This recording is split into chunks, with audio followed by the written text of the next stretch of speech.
Welcome back to the second of 3 video shorts highlighting the operational career of the British Phantom Aviation Group's ZE360. In this episode, we will look at ZE360's time at the Naval Air Rework Facility in North Ireland and her subsequent service with the RAF's 74 Tiger Squadron. After approximately 2 years in open storage at North Island, 5574 was selected along with 15 other F-4J airframes for refurbishment and refit to enter service with the Royal Air Force. But what chain of events led to this moment? Once the Union flag had been hoisted above Port Stanley during the Falklands conflict in 1982, thoughts at the United Kingdom's Ministry of Defence turned towards supplying the newly liberated islands with a more permanent and lethal air defence type. Within a matter of days, the decision was made to deploy the Spey-engined Phantom FGR-2s of 29 Squadron. Once the Phantoms had arrived in the Falklands, the unit finally achieved squadron status following the rundown of 23 Squadron in the UK and the resultant transfer of its nameplate from RAF Wattisham to RAF Stanley. With a higher than average aircraft attrition and no sign of the Cold War ending, the loss of 23 Squadron had left a sizable hole in the UK's southern air defence network. This gap had to be plugged, and plans were hastily drawn up to replace the lost squadron with additional aircraft. With the new Tornado F-3 still some time away from entering service, rumours were rife that a new Lightning Squadron would reform at Binbrook. However, a shortage of suitable parts eventually prevented this occurring, and the idea was dropped. Both the F-14 and F-15 were considered for a short-term loan, but again, both these options were dropped on cost and logistics. Ideally, what was required was something that had commonality with the existing infrastructure already in place at RAF stations. Purchasing additional F-4 Phantoms was the ideal solution, albeit they would not go through the same modifications as the original British Phantom order, which saw a lot of work taking place so that the Rolls-Royce Spey engine could be incorporated into the airframe. These new Phantoms would be an off-the-shelf purchase, your standard American F-4 Phantom that could meet the 5-year service life demanded by the requirement. The F-4S, the US Navy's most modern incarnation of the Phantom, was originally the RAF's preferred choice. The problem was that the US Navy couldn't spare any S airframes, or at least not enough to equip a full RAF squadron. A halfway house was eventually achieved with the selection of a number of F-4J airframes that could be modified with some F-4S upgrades. 5574 was one of the airframes chosen. By the end of 1982, a team of RAF personnel with Vice Chief of the Air Staff Sir Peter Harding at the helm were in the United States establishing the condition of the airframes. This was followed by a team of engineers from the Central Servicing Development Establishment at RAF Swanton Morley arriving by mid-1983 to monitor the progress of the rework. The following photos will show some of the work that took place on each airframe that was refurbished, although I have yet to find any photos of ZE360 passing through NARF. This may be because ZE360 was one of the last airframes to go through the process and all the excitement had passed. She was just another Phantom going through the shop, so to speak. The first steps of the refurbishment cycle involved the disassembly phase. This would normally involve a turnaround time of approximately 7 working days.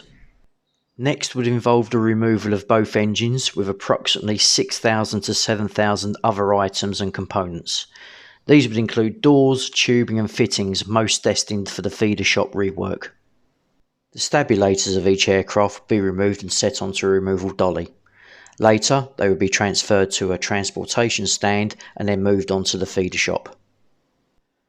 Following the disassembly phase, each aircraft was moved to Building 466 for paint stripping, corrosion control and X-ray. As it turns out, this photo is a reasonable contender for being ZE360. We know that the last squadron she served on was a Marine unit that used, at that time, the large low-vis US Star and Bar. We also know that ZE360 was given the number 206 by previous US Navy squadrons. Of course, we will never be absolutely certain unless further evidence and information comes to light, but it's a nice coincidence within the photo archives. The airframes were then moved to Building 94 for build-up and final assembly. Over 8 trade skills and around 40 personnel will be used during this part of the process. The airframes are then jacked up and stress doors removed.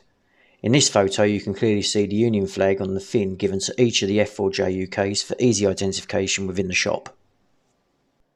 The mention of the term F-4J UK is actually a nice segue which leads me to clarify the designation myth that has been circulating for some time. This hasn't been helped by various publications and plastic model producers referring to the aircraft as F-3s. This was not the case. While it's certainly true the designation was suggested in initial meetings discussing the procurement process, the term was quickly dropped due to, although not confirmed, possible confusion with the Tornado F-3s once they came into service. Whatever the reason, this photo of the first page of the paint specification document dated 24th of May 1983, sent by HQ Strike Command at High Wycombe, clearly shows the RAF were already using the F-4J UK designation even before the refurbishment works had begun. Returning to the process at NARF, while each of the aircraft were in build-up, they each received numerous wire system checks with the use of the 700 DIT MCO wiring analyzer. After final assembly, each aircraft went through a series of ground support maintenance checks. Complex systems such as the autopilot and inertial navigation are read out on the Bendix Model 100 test unit. An additional modification requirement can also be seen in this photo. The glazing in the structure between the front and rear cockpits has been removed and replaced with a panel with a hole in it. This was to make way to fit the telescopic sighting system, or TESS for short. Now nearing the final assembly phase, the improved General Electric J79 10B engines were installed. This newer derivative of the J79 was an improvement over the Spey, especially at high level. They were smokeless and retained much better thrust, which gave a 1.5 second response in reheat. This gave the J an advantage in combat. Another improvement added to the JUKs was the installation of upgraded radars.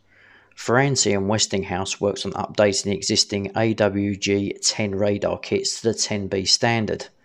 The 10B upgrade was expensive, but it was considered far cleaner and more reliable than the existing radars in the RAF's current Phantom fleet, and ultimately this would add to the effectiveness of the JUK as an interceptor.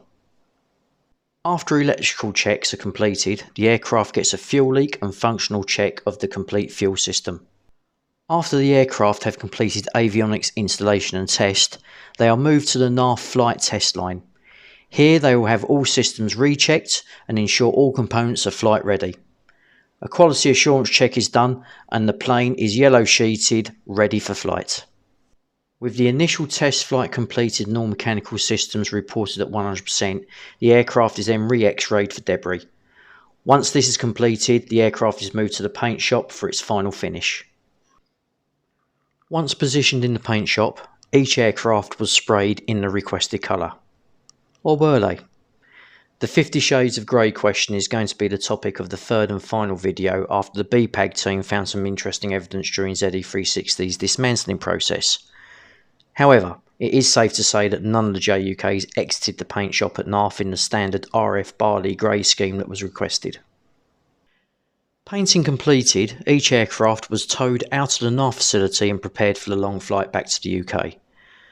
5 flights of 3 aircraft were planned, usually flown when 3 aircraft were flight ready. Known as Tiger Trails, ZE360 was part of Tiger Trail 4 and landed safely at a new home at RF Wattisham on the 27th of November 1984. With the final F-4Js arriving at Wattisham by mid-December 1984, the next few months were spent working the squadron up. In early March, the unit fired a pair of Sparrow and Sidewinder air-to-air missiles during a missile practice camp, resulting in 11 Group declaring 6 F-4Js operational to NATO. Regarding ZE360, which by this time had been assigned the O for Oscar Tau code, a full operational record with 74 Squadron has not been discovered, and therefore I'll be cherry-picking a few incidents and stories over the span of her 6-year and 3-month service with the Royal Air Force. In July, ZE360, along with a number of other F-4Js, deployed to RF Akrotiri in Cyprus for an armament practice camp. This also gave the opportunity for 74 to fly dissimilar air combat training against the US Navy's 6th Fleet, who were deployed in the Mediterranean at the time.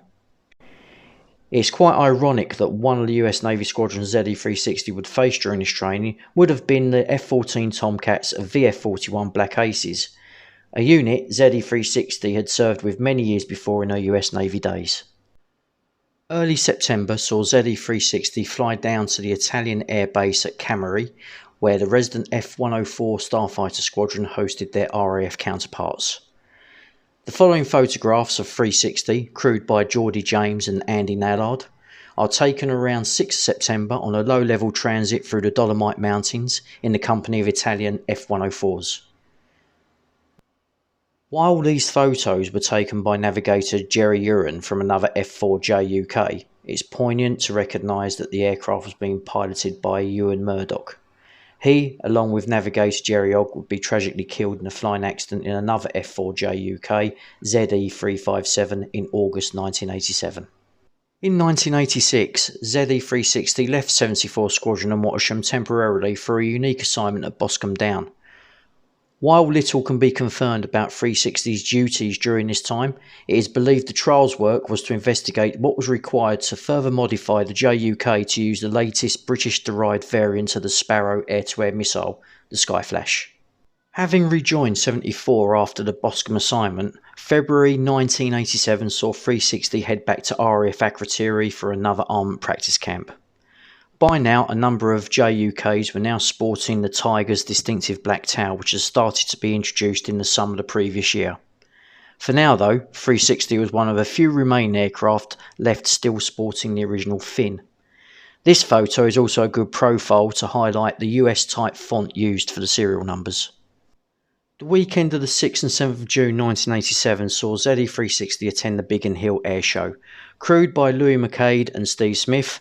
When returning from the air show on the 7th, 360 was given the opportunity to stretch her legs. Steve takes up the story. I recall Louis and I returning from Biggin Hill on Sunday 7th of June. Louis decided to give the jet an altitude test. It was a quiet Sunday. We got to 64,000 feet before the engine started to wobble a little. Completely daft and not within the release to service.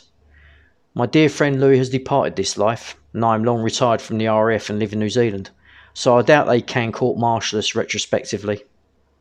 On the 19th of June, ZE360 was flown by Wattisham's outgoing station commander, Group Captain Black Robertson. He was moving on to an MOD appointment, and this was going to be his last phantom flight from the station. Group Captain or not, as can be seen in this photo, this didn't stop 74's commanding officer Cliff Spink from trying to give his boss a traditional final flight soaking from the fire hoses. July 1st saw ZE360 enter the record books, albeit in second place. To celebrate the squadron's 70th anniversary that year, 74 attempted to break the London to Edinburgh speed record, which was then held by a Seatcat Jaguar. With the aircraft in a clean configuration, Cliff Spink and Steve Smith in ZE361 and Ian Gow and Ned Kelly flying ZE360 departed Wattisham to rendezvous with a tanker to top up their tanks.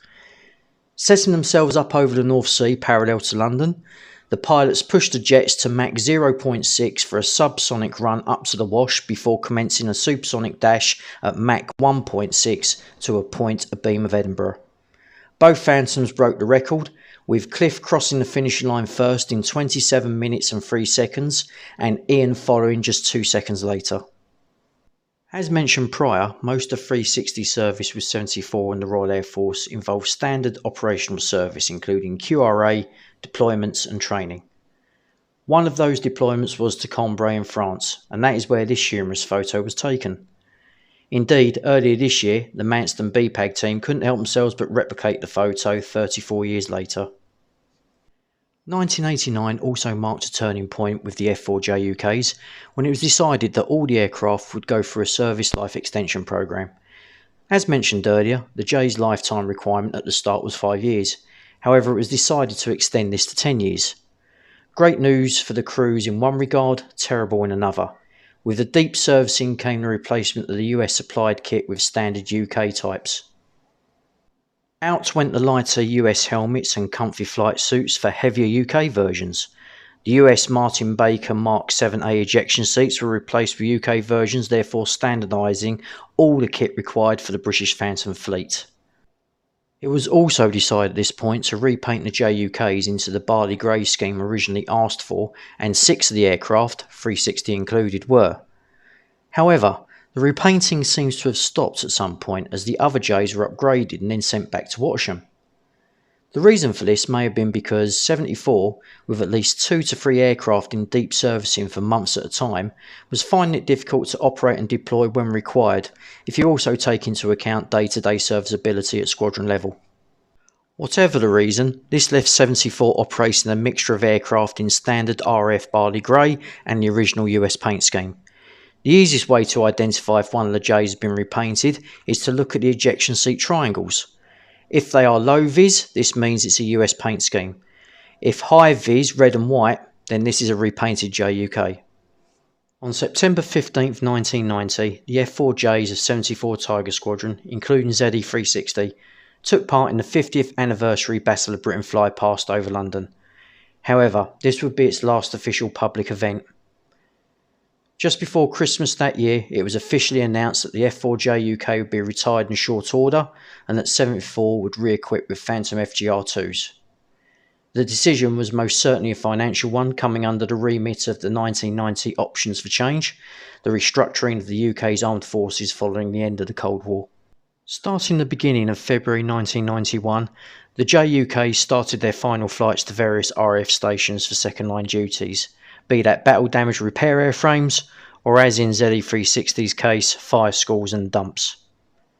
On February 22nd, ZE360 took off from Wattersham for the final time, heading to RAF Manston's firefighting school. As was customary at the time, the delivery aircrews, knowing that their aircraft would never fly again, often tried to break the Mach 2 barrier before landing at their designated destination. ZE360's crew were no different. Ian Hagar Hargreaves, with Ray Jones in the rear seat, got 360 up to Mach 1.96 when the right intake ramp went out of phase and started banging, which surged the right engine. By the time the engine was relit, they had insufficient fuel to try again, and so settled instead on some high G turns, getting as much as they could out of the aircraft and as much as they could tolerate. The final reading on the G meter was between 8 and 9 G. Taking the cable for one final time at Manston, so ended ZE360's flying career. In the next episode, we will look at ZE360's second line duty as a firefighting aid and its eventual rescue by the British Phantom Aviation Group. Comment and subscribe if you like this video, and if you'd like to know more about this or any of the other Phantom related projects the group are involved in, please visit our page on Facebook or our official website. Thanks for watching.